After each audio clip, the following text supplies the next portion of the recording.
The Basement Tenant, a novel, written by L.Z. Sinclaire, narrated by L.Z. Sinclaire.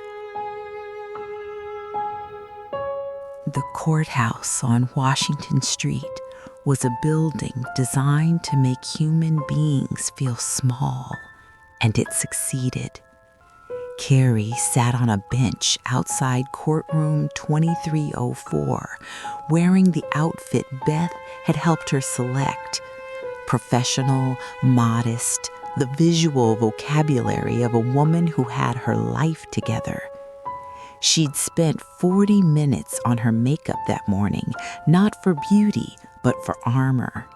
Concealer under the eyes to hide the insomnia, a neutral lip because the wrong shade of red could be misinterpreted, hair pulled back because loose hair signaled something she didn't want to signal. Sogi Rose Simone Banks is testifying, Derek's girlfriend. She's going to frame it as a professional opinion, not a personal one. She's a family therapist. She's a family therapist who sleeps with your ex-husband. The judge will note the conflict. Will the judge care? Beth was quiet for a moment. That was the answer. The courtroom was smaller than Carrie expected. Derek was already seated at the opposing table with Lawrence Gill, who looked like he was a man who charged $800 an hour and was worth it. Derek wore a charcoal suit. He didn't look at Carrie. This was deliberate, the studied indifference of a man who wanted the judge to see a father focused on his child, not an ex-husband focused on his ex-wife. Simone Banks took the stand at 10:45 a.m. She was beautiful. Tall, dark-skinned, natural hair in a twist, wearing a burgundy blazer that managed to be both professional and sensual. And Carrie hated her with a specificity that she immediately recognized as unfair and couldn't stop feeling. Simone wasn't the reason the marriage ended. The marriage ended because Derek needed to control everything, including the narrative of its dissolution. But Simone was the replacement, the woman who sat in the chair Carrie had vacated, who occupied the spaces Carrie had abandoned, who was black in the way Carrie could never be, and who therefore represented in the calculus of Derek's world a correction. Dr. Banks, Gill said, in your professional opinion, what are the risks of an unstable home environment on a biracial child? Beth objected, overruled. Simone spoke with the measured authority of a woman who had degrees on her wall and had been coached on exactly how to use them. She talked about attachment theory, about the importance of racial identity formation in mixed-race children, about the need for a culturally competent caregiving environment, a phrase that landed in the courtroom like a precision-guided missile because it said, without saying, that Carrie, white Carrie, Winnetka Carrie, Lexapro and Ambien Carrie, was not equipped to raise a black child. Carrie sat very still. Her hands were in her lap. Her face was neutral. Inside, something was cracking, not breaking, cracking the way a windshield cracks, a single point of impact and then the fracture lines radiating outward in every direction, the whole surface still holding but structurally compromised. The worst part was the question she couldn't answer. Is she wrong? Carrie had sat on the diversity committee. She'd read the books. She'd married the man.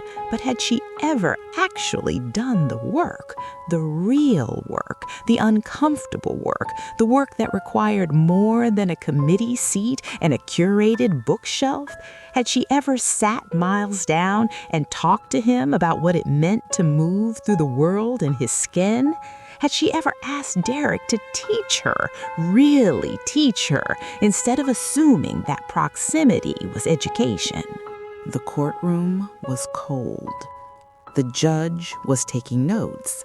Beth was preparing her cross-examination, and Carrie sat there in her armor of concealer and neutral lips and felt the specific vertigo of a woman whose progressive identity, the identity that had defined her, that had been her social currency, that had allowed her to sit at tables where the conversation was about justice without ever having to experience injustice, was being dismantled in a public proceeding by a woman who had every right to dismantle it.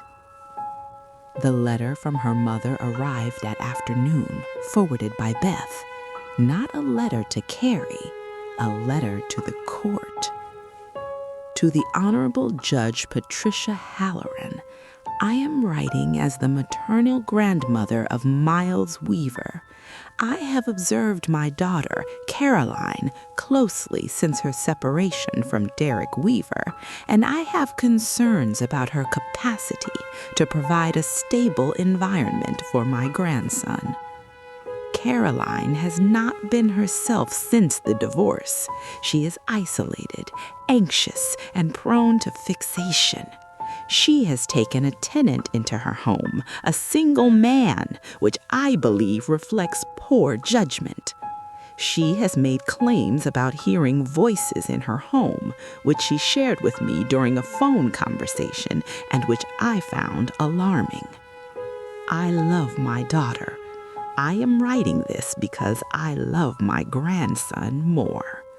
Sincerely, Judith Whitfield. Carrie read it in the car outside the courthouse.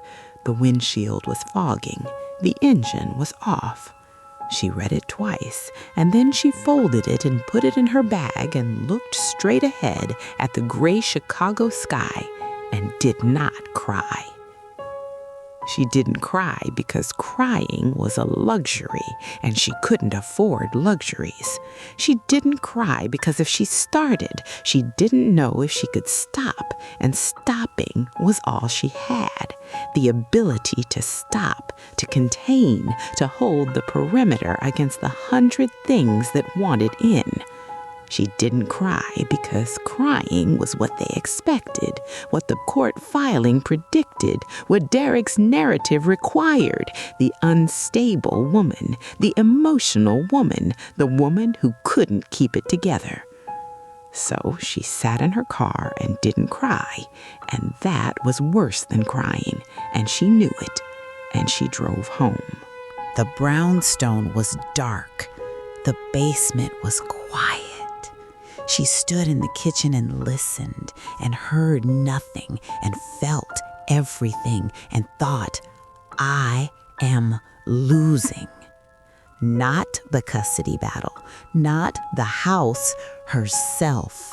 She was losing herself, the self that had once been fearless, the self that had chased stories and cornered aldermen and believed that the truth was something you could dig up and hold in your hands and show to the world. That self was being buried under medications and legal filings and the soft, devastating machinery of a world that had decided she was broken. She went to bed. She didn't take the Ambien. She lay in the dark and listened, and at 3 a.m. the singing came again, the woman low and steady, the melody she couldn't name, and Carrie pressed her face into the pillow and thought, I hear you.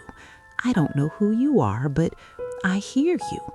And then, because she was a journalist, or had been, or still was underneath the rubble, and I'm going to find you. The end.